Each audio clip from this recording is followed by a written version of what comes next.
I'm Charlotte Dubin. I'm conducting an oral history interview with Edward Meer for the Leonard N. Simons Jewish Community Archives at the Max M. Fisher Federation Building on September 21st, 2005. Mr. Meer, you've made many important contributions to the Jewish community. Do we have permission to use your words and thoughts in the future for educational and historical research and documentation? Certainly do. Thank you. The beginning. Where and when were you born? I was born May 26th, 1925, a long time ago, in Detroit. And I have two sisters. One lives in Detroit, one is younger, and that's Norma Handelsman, and my older sister lives in La Jolla. Whisper is her name, Marion Whisper. She married Arnold, and she's doing pretty well now. And I just remarried about 5.5 years ago to Gloria, and she's fabulous. My first wife of 52 years died about 7 years ago, and I still miss her, and it's always the first wife, you know. It's a lot of good memories. And we raised 3 wonderful boys. 2 of them are very religious. And the third one, Brian, he married an Armenian girl, but she's terrific. She knows more Jewish than I do, which isn't saying much, but she's very well. She couldn't be any nicer. My other 2 granddaughters, Jeffrey's wife and Phyllis, and Robert's wife, Shani, terrific. I've been blessed with great daughter-in-laws. And sons, I couldn't have better sons. They're terrific. My son Jeffrey he's a physician in Detroit here, just called me Sunday. I was in Washington, D.C. to say that I did very well in the last, what did I take, an MRI of the stomach.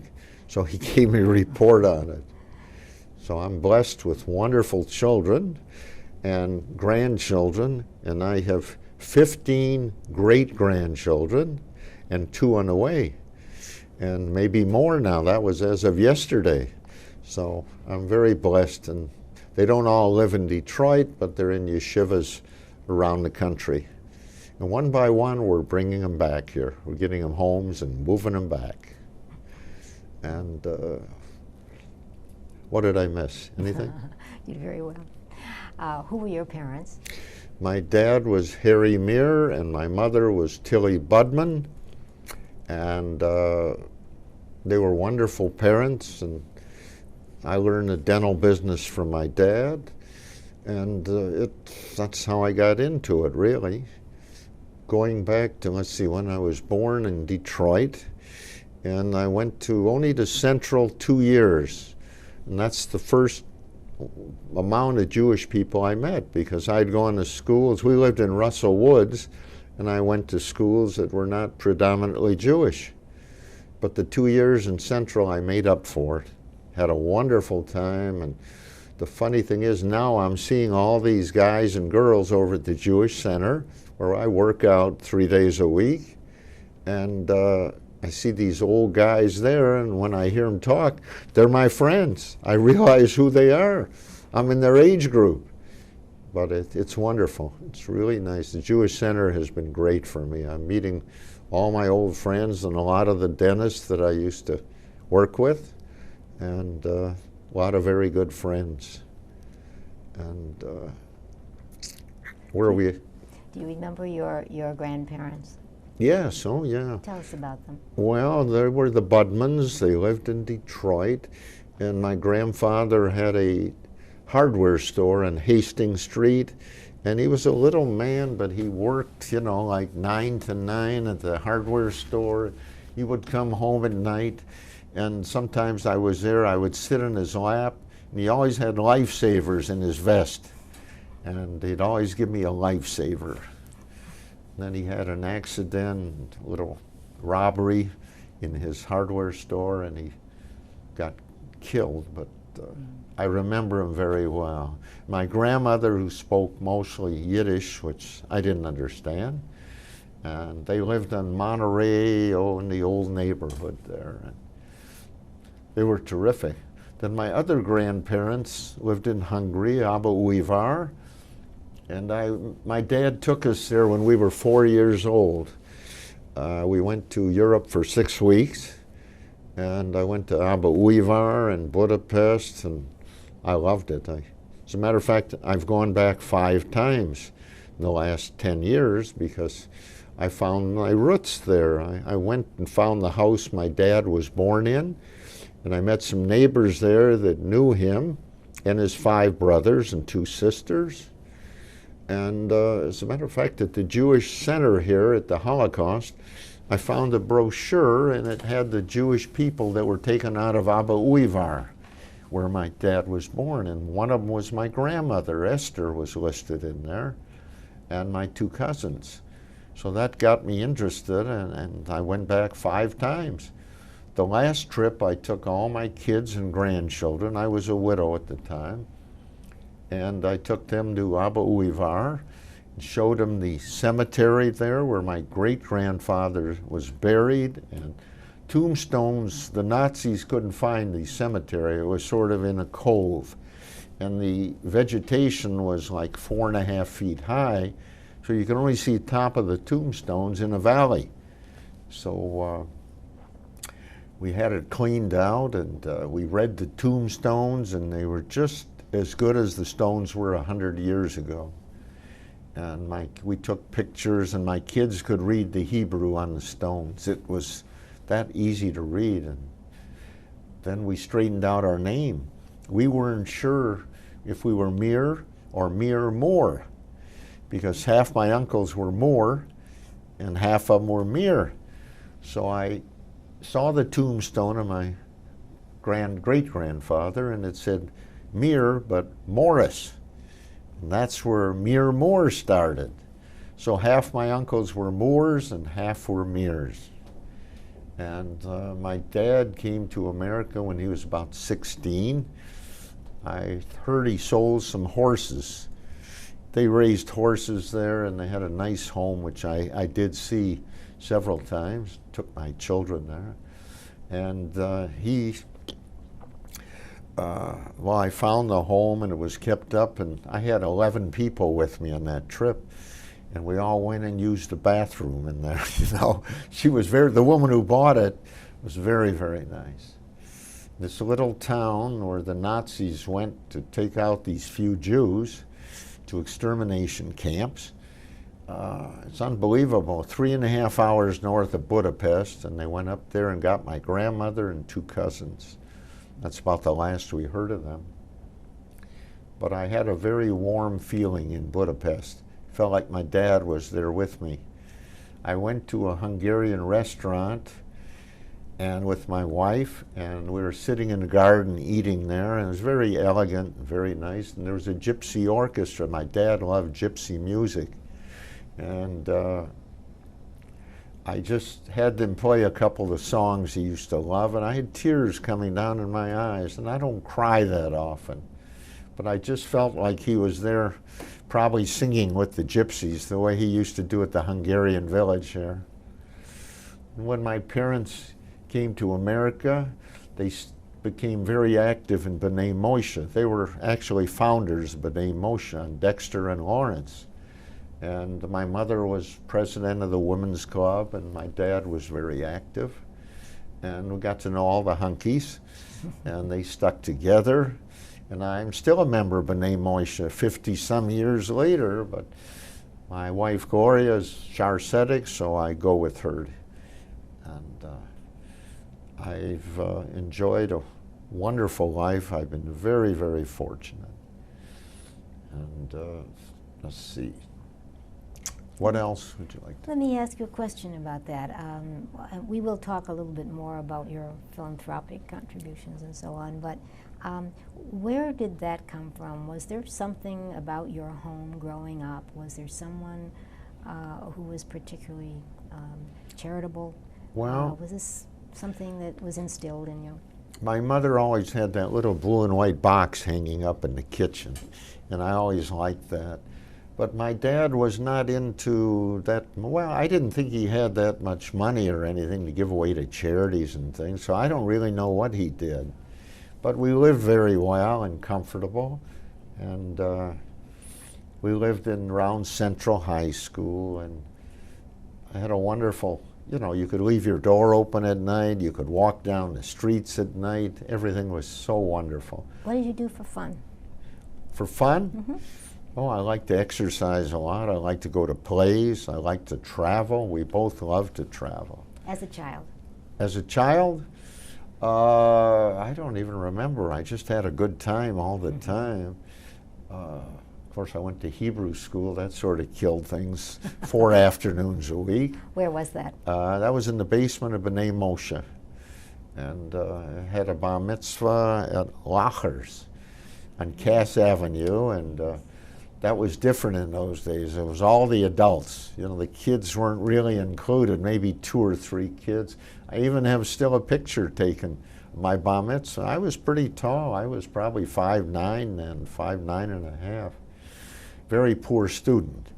But I bar mitzvahed and I enjoyed it. And I'm just lately, I am so appreciate being a Jew. The Jewish people are so wonderful to each other. We look after our people. And I realized it more since I've been philanthropic, because I see what results you get. And it's just terrific. We're a wonderful group, especially our Detroit group is so active. And now we're getting active in the Florida group because we're there about 6 months of the year. And did you benefit as a child? Did you benefit from this philanthropic community? Did you go to camp, perhaps? Did you? Yeah, I did, but it was always my dad would send me to a camp. He really. What camp was it? You never heard of it? Of Runnin'.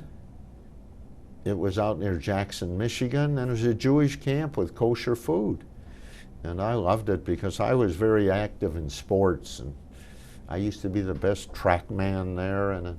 Of course, in high school, I played a couple of years of football. I loved that. And that's where I met Jewish children, in high school. Until then, I hardly knew them. What public schools did you go to? I went to Winterhalter and Tappan Intermediate. The war was on, so I was at Tappan through the 10th grade. And then the 11th and 12th grade, I met Jewish kids. It was quite a culture shock. I used to take a date to the Docks Theater and buy popcorn and an ice cream. I get over there and I see they're taking their dates to the terrace room and places like that. And I said, wow, I've been missing this all my childhood. But it was very, very nice. Did you have a girlfriend? I met my wife in high school, and she waited 3.5 years for me. Or 2.5 years till I got out of the Army. That's a whole story. I can make you a tape of that. We could spend hours here in my war story. Let's try it. Well, tell me a little about your Army. At 18, I knew I was going in service. And I went to Custer, then down to Alabama, and in 6 months, I was in the Pacific. 2 months later, I was doing beachheads in Pacific. And I was only 18, you're invincible, nothing is going to bother you. And I did 3 beachheads I was in the Army attached to the Marine Corps. And they didn't have big mortars. I was, not in a, Jewish boy shouldn't be in these kind of outfits. Anyway, I was in there and we had a mortar, it was 4 inches big, fired a 26-pound shell, which we could drop in a barrel at a 1.25 miles. And we were good at it. And the Marines didn't have a mortar that big, so I spent 21 months attached to all these different Marine Corps. When they would go to one island, we would go with them. And I was on about 4 islands in combat. You probably don't, you remember Okinawa, that was a big one, and Peleliu. Remember Peleliu? That was slaughter. We lost 10,000 men there for nothing.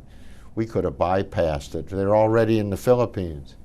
And then Angkor was a little island. My first landing was there. And when you're 18 and you climb down that rope ladder in the morning at 4 in the morning, and you got a pack in your back, you get in this little landing craft and you circle for 2 hours. It's pitch dark.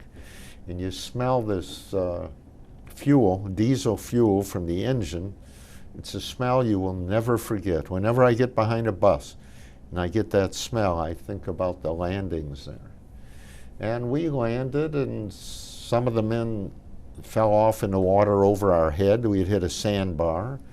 We never saw them again. They drowned. And we landed. Do you want to get into all this stuff? Well, we landed on the beach, and we got in as far as we could go, and we dug in our mortars because they were perfect for small islands. Our range was only like 1.5 miles. And there were only one other Jewish fella in the outfit. And anyway, my best friend, we were on firing missions. And that meant you had zeroed in a spot and you bombarded it for a half hour or so with these 26-pound shells. See, I was in chemical warfare. So I said, who uses chemicals? That's pretty safe. But I didn't know they fired high explosives, and we fired different kind of smokes and things like that that were necessary on the front line. So 2 days a week I used to go up an observation, then I would shake for the next 5 days. You never get used to being shot at, believe me. And even though at 18 you feel invincible, you still scares hell out of you. Every landing I went on the night before, you couldn't sleep. And how long were you in combat? How long were you in the service? 2.5 years, yeah. But I went overseas in 6 months. We were in combat at the end of the 6th month because they needed these heavy mortars. And my mother thought I was in flamethrowers, so wherever she saw a flamethrower, she looked for Edward. And we toted this mortar, and it would break down in 3 pieces. In Hawaii training, we would take it over a mountain at night. Just 3 pieces of the mortar. It wasn't like a tripod like this, and it was interesting. You mentioned that there were only 2 Jews in your outfit. Right, 2 Jewish people. Did you ever feel any anti-Semitism? Just once. There was a fellow there that was very Italian from the rough section of Italy, of New York. And he would pick on me, you know, call me names. And one day I said, hey, this has got to stop. And I tackled him, and we had it out, and he never bothered me again. But no, I didn't hit any there at all. Although for the Jewish holiday that I was in, we did go to Atlanta for the holiday. I had a 3-day pass. So my name didn't show I was Jewish, but everybody knew I was Jewish then. I never had a problem at all. I heard remarks and things, you know, but it didn't bother me. I was raised in a Gentile neighborhood, and some expressions I just got used to hearing. But it wasn't bad at all. I was a good athlete, so wherever I went, I blended in with the kids. And I left Tappan in the 11th grade, went to Central, and that's when I met Norma Jean. And we got married. Well, I didn't really meet her till graduation time. And she was my wife 52 years. Had a great marriage, raised wonderful children. I worked like hell building up a bit. Well, we're not to that yet, building up a business. But my war years were, I had a lot of close calls. I tell my kids these stories, they can't believe it. We were walking on the side of a hill for protection. One of my friends, Eddie Myers, said, I lost my watch. So I went back with him to look for it, and the other guys in my outfit went down this incline into a railroad track that was submerged, and the Japs were zeroed in on it. And in the next 2 minutes, they must have put 25 shells in there. And most of my squad got wiped out. If it wasn't for Eddie Meyer's watch, I would have been down there with them. I had a lot of things like that happen. I could write a book on them. Unbelievable. Did you come back changed a great deal? Yeah, I grew up. You know, you're on your own 2.5 years, and you come back, and it's like a different world. You know, I'm wearing khaki all the time, and people are telling me what to do. And I was lucky. I made it back, and I lost 2 or 3 of my best friends, and 5 or 6 were wounded. Came back to Battle Creek, and it's funny, I never went over to see them. I didn't want to see them. One guy lost part of his leg, and another guy lost part of his arm, and I just couldn't pull myself over there to Battle Creek Hospital to see him. You know, another thing in combat, you never think you're going to get killed. And I used to go up twice a week on observation, and I remember we're sitting in a foxhole once, and somebody said a shell landed up there in the observation post, and this was the day before I went up there again. And 2 or 3 of the guys in the fox, we were just sitting there killing time. They smiled like, thank God it wasn't me, you know, and it's unbelievable. They didn't want to smile, but it was on their face. And then I realized that they were saying, thank God it wasn't me. But we were 18, 19 years old by then. We were veterans already. Okinawa had a lot of experiences there. We used to shower every day. They had these tombs, and we used to move the caskets out. The caskets, they buried them in a sitting position, so they were only this high. And they were small people. So we'd move the caskets out of there. I don't know if that's proper or not, but it was safe in there from shells and things. And we would sleep in the tomb at night. And coming over the tomb was fresh water. It would come down in like a shower, and it was ice cold. Well, we would get out there and take a shower once a day, which we were lucky to do, fresh water. Then one day some of the guys walked up the hill, and there were 2 dead Japs in the water there all the time. By then they were all bloated up. But is this the right things to say? I don't want to get anybody sick or anything, but they were bloated up to twice their normal size. So I saw quite a bit of combat and made it back safely. Do they ever tell you about what your fellow servicemen were going through in Europe? Did you know about the Holocaust? We would get stars and stripes occasionally. No, we didn't know anything about what was going on. We didn't know about the Jews and nothing. We were just cut off. We'd get the stars and stripes. That would tell us a brief article about this big about the war in Europe. Then when the war ended there, of course, we didn't believe it, but we just left Okinawa. We were going back to Hawaii to regroup to hit Japan. And people say the atomic bomb was terrible, but it saved our lives, because I would have been in there maybe by the 5th or 6th wave. Excuse me. And the operations, the invasion I had seen were so fouled up that I couldn't imagine how bad that would be. We would land on the wrong beach. We were shelling our own men all night long. Nobody knew it. They landed on the wrong beach, and we were shelling them all night long.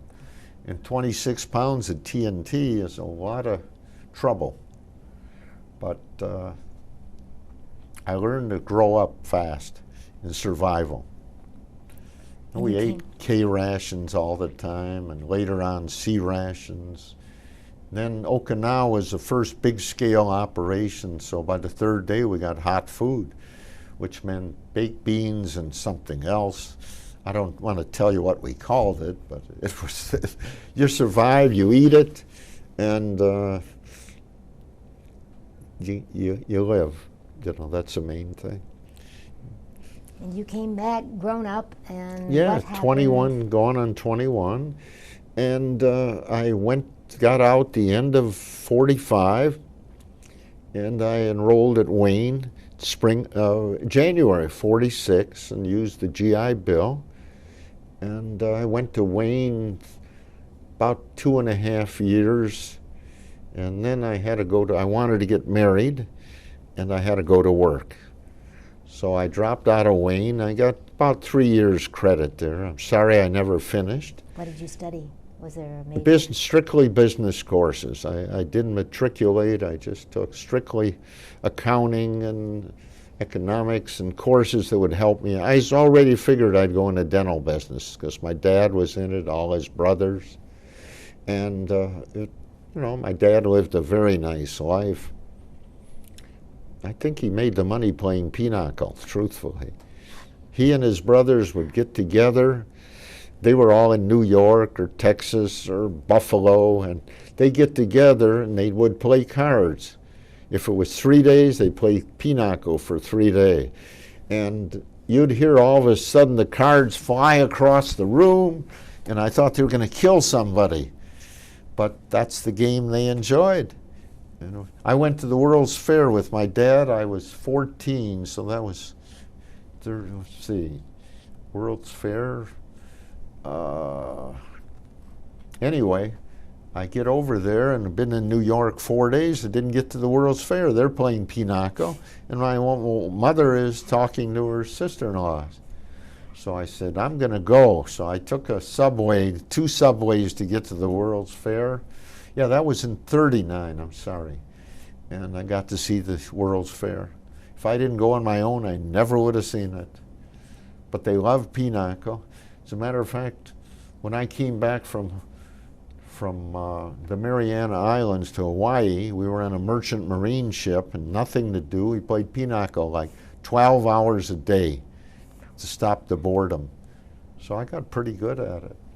Did you pay for money? Huh? Did you play for money? We money? didn't have any money. Oh. No, we didn't get paid. Maybe every 6 months we'd get paid. And this merchant marine ship, it was to be usually 7 days to get back there. Took us 6 weeks. We were on that ship. Then they wouldn't let us land in Hawaii because we were all malnutrition, and we had every scurvy. We had a little bit of everything. So stayed there a couple months and then came home. Tell me about the business that your father started. Well, my dad, he must have done very well before I got in it because he had 2 or 3 salesmen, and he had some franchises on some dental equipment, which were hard to get. And I thought it was a nice business to go into. So when I went to Wayne, I worked in the afternoons. I'd take a bus down from Wayne and go to work at my dad's office as delivery boy or stock boy or whatever needed to be done. What was the name of the company? Meer Dental, same name, Meer Dental. And I went in there and I start learning the business and go to college in the morning until I decided to get married. And my dad, when I went in, he only had 3 employees, and I was one of the 3. But we were out of 10 we call them supply houses then, because we supplied the dentist with x-rays and sundries and all these things. So I learned the business. I did deliveries. I'd take a streetcar out to East Jefferson with a $6 order. You know, it was like an hour each way to deliver an order that was $6. And I got in there and I found out that of the 10 places in Detroit, we were number 10. So the only way I could go was up. So I started in the business and I couldn't be in the office with my dad, and I loved him. But we were like sandpaper, you know? He was fast and everything, and I was just the opposite. I did it slow, I tried to do it right. But he was Hungarian, and when I was dating my wife, or my future wife, she went to Michigan State. My dad used to pick her up in Lansing and bring her home on the weekends. She never understood what he said in all those trips. No freeways. It was like an hour and a half, 2-hour trip. She just smiled and shook her head. He had an Hungarian accent. She never knew what he said. And finally she did understand after we got married. My dad was quite a guy. His vacation was to go to northern Michigan, to Charleroi, take my poor mother, and there were no freeways, no air conditioning, and I don't think he had a radio in the car. And he'd make calls all the way up there on dentist along the way, then all the way back. And then they'd stay in Charleroi 3-4 days. And that was his vacation. What was it like for Jews in Charleroi back then? I thought that they didn't, that there were some codes, you know, against... Well, no, you could stay at a hotel, or you didn't own property or anything. He'd just go up for 3 days or 4 days, that's all, and then he'd come home again.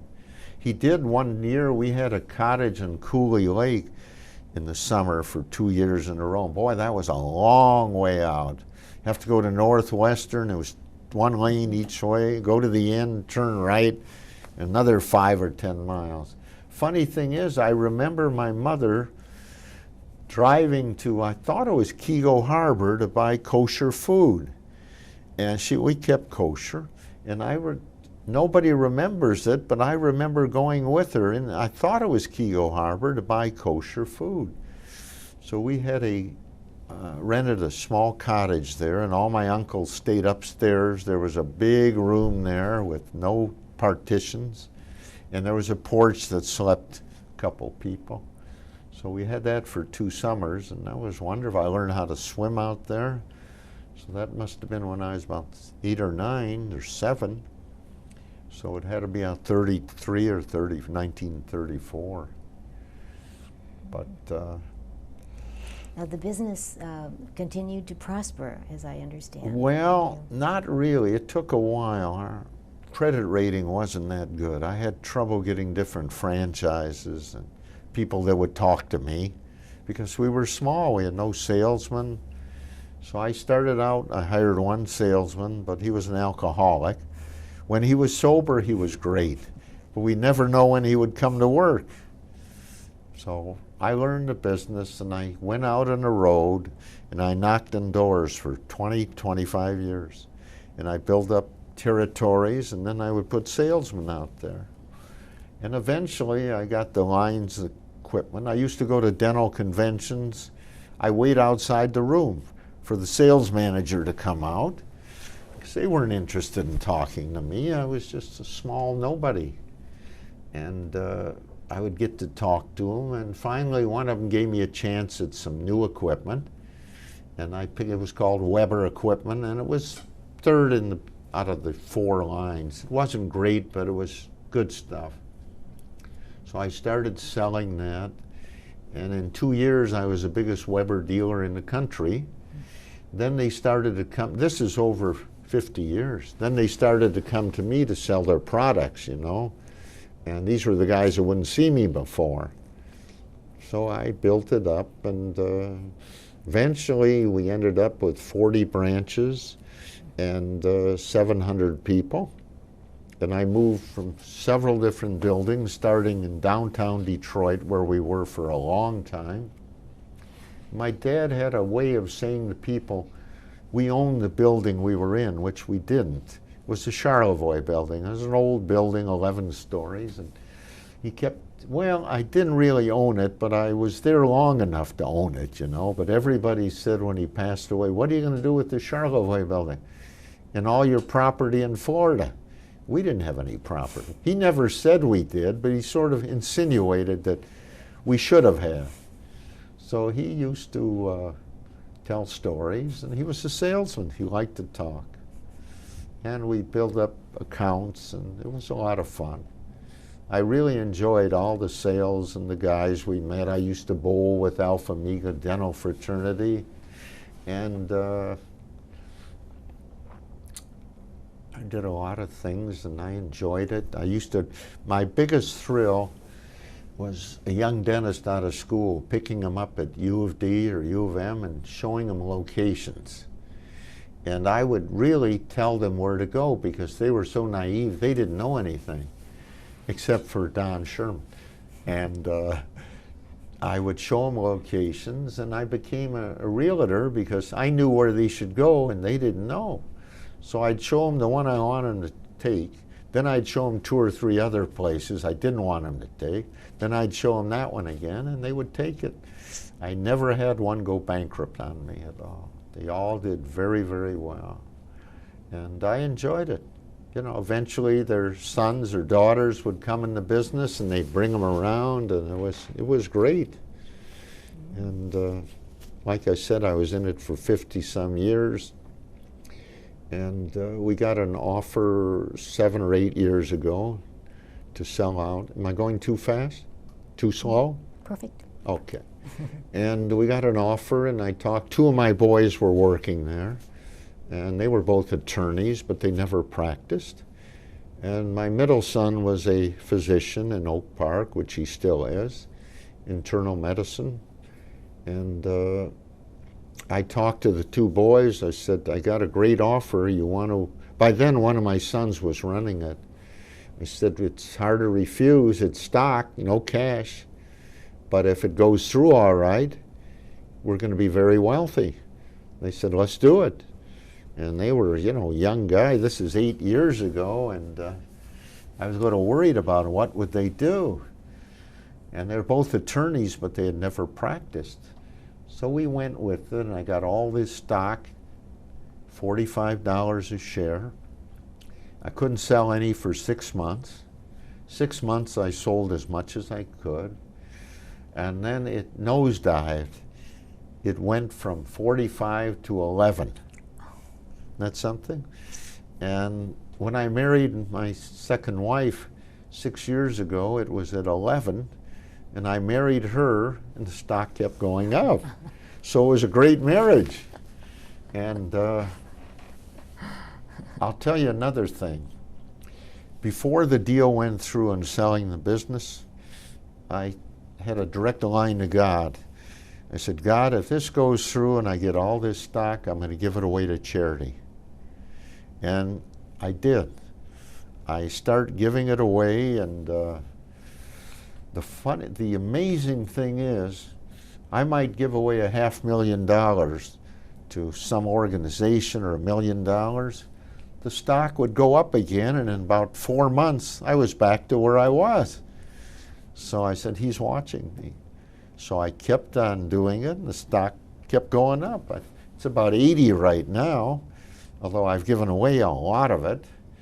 And I'm very happy with what I did with it, because I see the results, the apartments and stuff like that. I just feel very good. I just came from Darchai Torah now.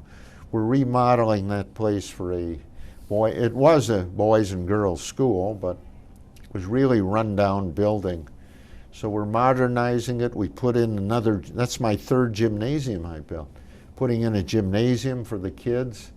And I just came from there with the architect, and it's going to be open in about 2 months. It is open, but they've gone from like 100 students to 400 students now. And it's an Orthodox school. And I see the kids playing out there, and the guys are wearing yarmulkes, and the girls are in long dresses and everything. And that's my life. These, you know, I got a whole bunch. I have, did I tell you, 15 great-grandchildren? Yes. And 2 on the way. And they're all extremely happy and very bright and beautiful children. And I enjoy their company. So I told you we're moving them back to Detroit now. And I have to remember what I was talking to Seymour Mandel about, because he was telling me. Seymour Mandel is? Architect who does these buildings and doesn't charge anybody for them. He's wonderful. He's an unsung hero. So I just had lunch with him, and we were reminiscing. Now, besides Darchai Torah, there are 2 other gymnasiums you said that you have. Oh, Akiva. I put one up for Akiva. And as a matter of fact, their enrollments all go up when they get a gym. Then I did one for Beth Yehudah.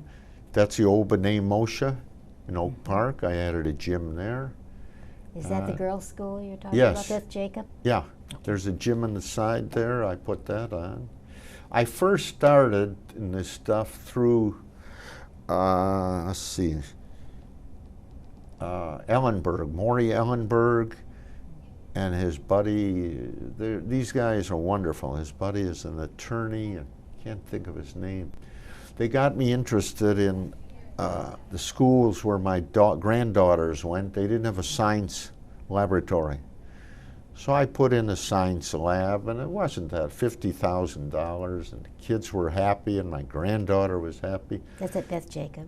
Yes. Well, that's on Church Street, yeah. And from there, they told me about a pre-nursery school, which we were going to build. They wanted to build.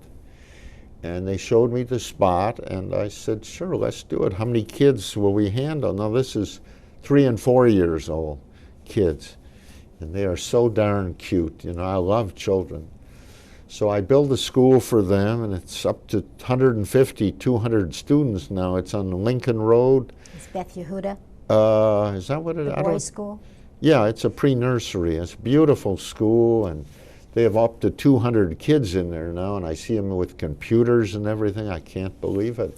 It's wonderful. So for my birthday, they invite me every year. They sing "Happy Birthday, Mr. Meer." I feel like Donald Trump standing there. So I enjoy that. That was my first big, that was over $1 million or so. And I was so happy when I go there, and these kids are so cute. "Mr. Meer, I'm going to buy you a new suit." They come up with these stories. I said, "I don't need a new suit, but thank you anyway." Then from there, I think I got involved with Gelly Gelfand with the Federation. And he led me to the apartments I built, the senior citizen apartments. And from there there, are 2 towers, is that right? 2 towers there. They're beautiful. The Meer apartments? Yes, yes. He led me to those, and from there he led me to some of the things I turned down, but the ones I liked, I did. I see that Jewish Family Service Hospice office was Yeah, I also just did here. that recently, yeah. And what else? Well, my circle of friends I'm really proud of it. Have you seen that building? Tell me about that. Circle of Friends is by a rabbi 6 years ago, came to Detroit with his wife, strangers, and they started this group of children they hired. Well, they didn't hire them, it's charity. 2 of them were my granddaughters. He had 8 volunteers.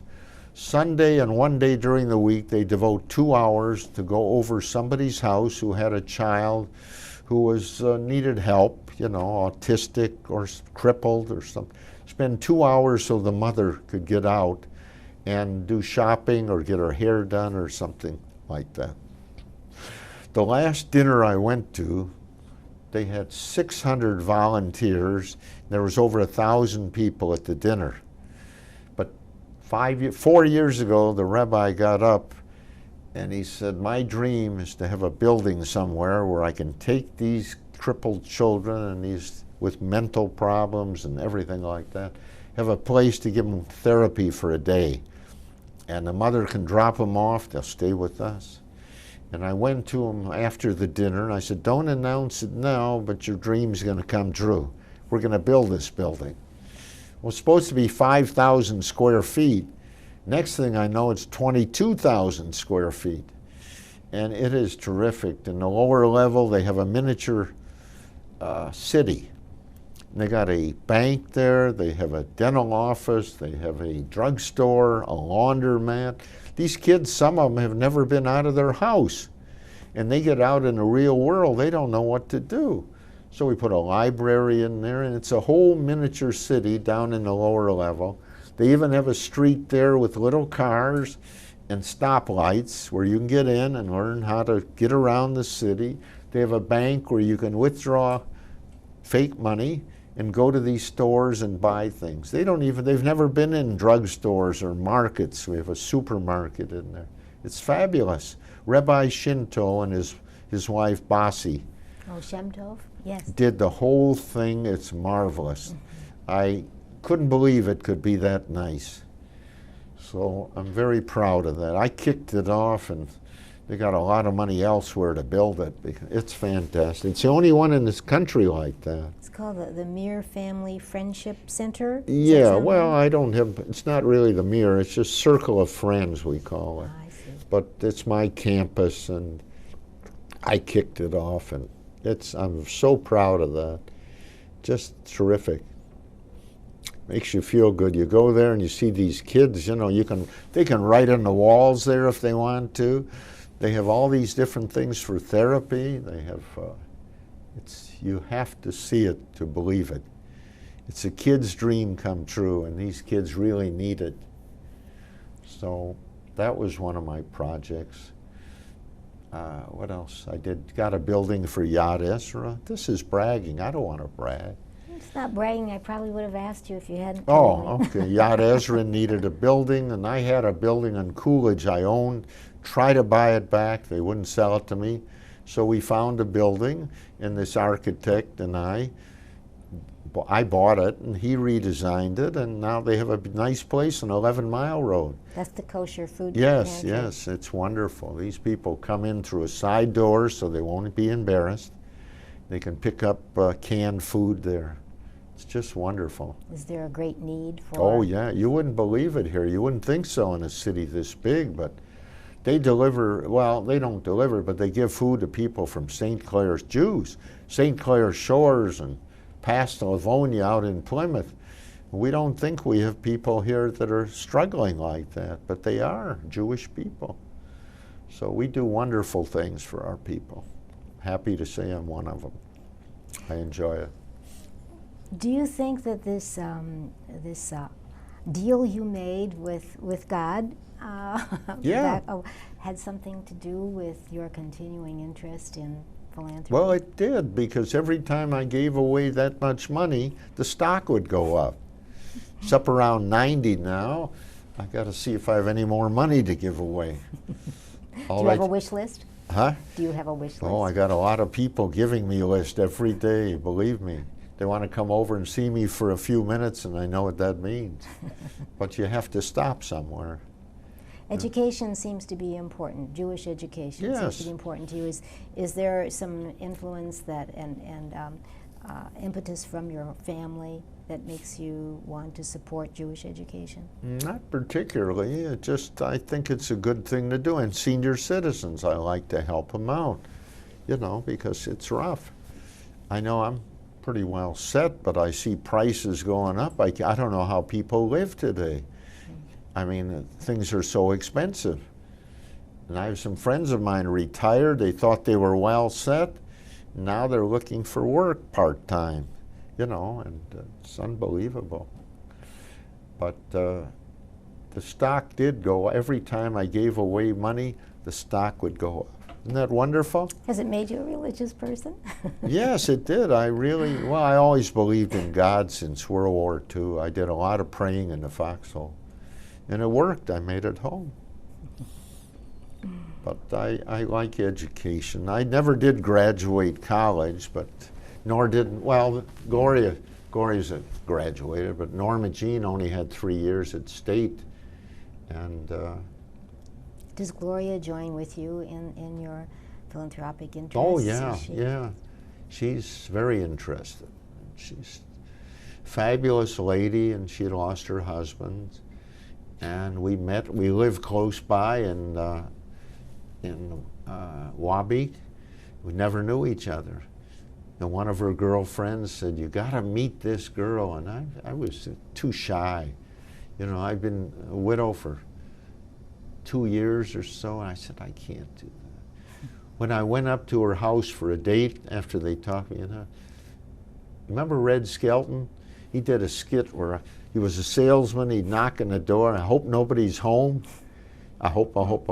That's the way I felt. And I took her out, and we liked the same things. We liked the theater. We liked movies. We liked to travel. And she likes Florida now. I talked her into that, and we've had a wonderful life. 5 years, started over again. What's your proudest achievement? My charities. Well, not only that, building up a dental company. I started with 3 employees. We had about 750, 40 branches around the country. And I really went from the bottom of the totem pole to like the second largest in the country. And I enjoyed that. I liked setting up young dentists. Really made me feel good to go back and see them doing so well. That was one of my best achievements. And when they introduced me to their son or daughter, I'm just very proud of what I did. And a lot of Gentile dentists too, all over. And some people wouldn't deal with me because I was Jewish, some of the dentists. But eventually I hired the salesman that called on them, and they ended up dealing with me. And I enjoyed selling. I enjoyed meeting the people I met. And it's just been a wonderful life. I'm very, very fortunate. That's why I want to help people out. Now, looking around at the Jewish community, and which you've helped so very much, what do you think the community has to do to continue this, its achievements that it's made over the years? Do you feel there are some things that the community should be doing to support those who are? I don't know. I think they do very, very well. I mean, I'm active, not active, but I was at Kadima dinner last night. I never heard of them until 2-3 years ago. Kadima does what? All that helps mentally challenged children and autistic children. I was introduced to that 3 years ago. I had never heard of it either, but they do wonderful. There's so many of these organizations do great things, and I want to support them. I have a list of about 100 I support, and that's it. I can't handle anymore. I know you've been a supporter of the Federation campaign for more than 60 years. A long time, yeah. But I never had enough money to make it count until it's about 7 years ago. And like I said, as I would give it away, the stock would go up. He's listening. That should continue. And in Marco, we have a temple down there, and I added on a wing in honor of my first wife, Norma Jean. So I've been going to Marco Island for 30 years now. I love it. If the the hurricanes stop, I'll be much happier. Do you still consider yourself a Detroiter, though? Oh, yes. Yeah, this is my hometown. Get a little embarrassed down there once in a while. I went to the All-Star game, baseball at night, and they had all the streets closed off. You could only get on here and get off there. They're ashamed of Detroit. It's terrible, and I don't see it getting any better. Got a bad start 60 years ago, and just terrible what's happening here. Well, tell me, what do you do when you see your grandchildren? What sorts of things do you do together? Not enough, because they're restricted. They can't eat out at all, and they're Orthodox. Oh yeah, children. All of them except one. So I go and I play with them, and we have a great time. They're so much fun. I love kids, and I have beautiful grandchildren. I don't want to brag, but they're so smart. Can't believe it. Called up the little one the other day. She's 3 years old. What are you doing? I said, I'm talking to you. That shut me up. What life's lessons would you give to them? What legacy would you want to leave? I'll tell you, they're a whole different ball game. I'm just still not used to it after 35 years. But I don't know. They have to accept other people more. To me, I'm probably a Gentile to them, but they respect me, and I take good care of them, and I love them. And see, I can only eat with them at the Jewish Center or this new restaurant that opened in Woodward.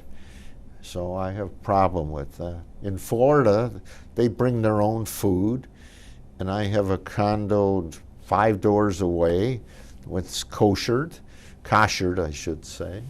And they bring their own food, and they can cook in there and bake, and they have plastic silverware and paper plates. They bring their own milk, bread, all this stuff. And it makes it hard. I'd like to take them out to dinner. There's nowhere to take them unless we go to Miami, and it's 2 hours away. So I do enjoy, I have a great time with the great-grandchildren now. You proud of their learning? What's that? Are you proud of their learning? Oh, they're fabulous students. As a matter of fact, one of my grandsons in law, Chicago, who's a rabbi, went to law school, and he's just passing the bar now. So I'm especially proud of him because he's going to work. The others are davening all the time, which I'm not that keen on. I would rather see them go out and work. Let them daven from 5 to 10. My son, who's the internist, and what is his name? Jeffrey Meer, he davens probably 7-8 hours a day. He's in the office 3-4 hours. Then at night he takes in patients. They come to his house which I don't like, but he can't turn them down. He said, if they come to my office, I have to charge them. If they come here, I don't charge them. He's a gem. Your other two sons are named? Robert, he's my older boy, and he's an attorney who never practiced. He was in the dental business, and he's the one who's got all these grandchildren and grandchildren now. And Brian, my younger one, who I can take out to dinner and play, and his daughter is 8 years old, Jennifer, and his wife Lisa. I can do things with them much more than the Orthodox. Tell me more, a little bit more about your family, about your sons and their children.